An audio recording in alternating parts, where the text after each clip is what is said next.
വനം വകുപ്പ് വെച്ച കൂട്ടിലാണ് പുലി കുടുങ്ങിയത്. 15 ദിവസം മുൻപാണ് കൂട് സ്ഥാപിച്ചത്. ഷിത ജഗത് വിവരങ്ങൾ നൽകും. ഷിത, വയനാട്ടിൽ കടുവയിറങ്ങിയതിന് പിന്നാലെ വലിയ പ്രതിഷേധമുയരുന്നതിന് കൂടെയാണ് ഇപ്പോൾ കൂടരഞ്ഞിയിൽ പുലിക്കൂട്ടിലായിരിക്കുന്നത്. എപ്പോഴാണ് പുലിക്കൂട്ടിൽ കുടുങ്ങിയത്? ദിവ്യ, കൂടരഞ്ഞിലും കഴിഞ്ഞ കുറെ ദിവസങ്ങളായി തന്നെ ആളുകൾ ഭീതിയിലായിരുന്നു. കാരണം അവിടെ പുലിയെ കണ്ടു എന്നും ഒപ്പം തന്നെ മൃഗങ്ങളെ, വളർത്തുമൃഗങ്ങളെ കടിച്ചിട്ടത് പുലിയാണെന്ന് നാട്ടുകാർ ആരോപിച്ചിരുന്നു.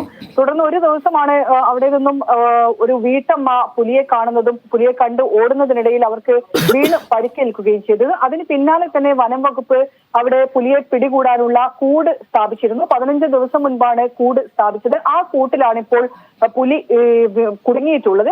ഇന്നാണ് പുലി കുടുങ്ങിയിരിക്കുന്നത്. പുലിയുടെ ദൃശ്യങ്ങളൊന്നും നമുക്ക് ലഭിച്ചിട്ടില്ല. കാരണം പുലി കുറച്ച് അക്രമാസക്തനായി തന്നെ അവിടെ പുലിയുടെ പെരുമാറ്റം അങ്ങനെയാണ് എന്നുള്ളതാണ് അവിടെ വനം വകുപ്പ് പറഞ്ഞിട്ടുള്ളത്.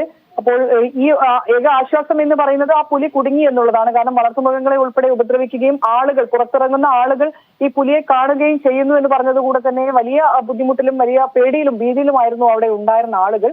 ഒടുവിൽ പുലി കൂട്ടിലായിട്ടുണ്ട്. വനംവകുപ്പ് ഉദ്യോഗസ്ഥർ എത്തി അതിനെ മാറ്റാനുള്ള ശ്രമങ്ങളൊക്കെ അല്പസമയത്തിനകം തന്നെ നടത്തും. ദിവ്യ, എന്തായാലും പുലി കൂട്ടിലായിരിക്കുകയാണ്.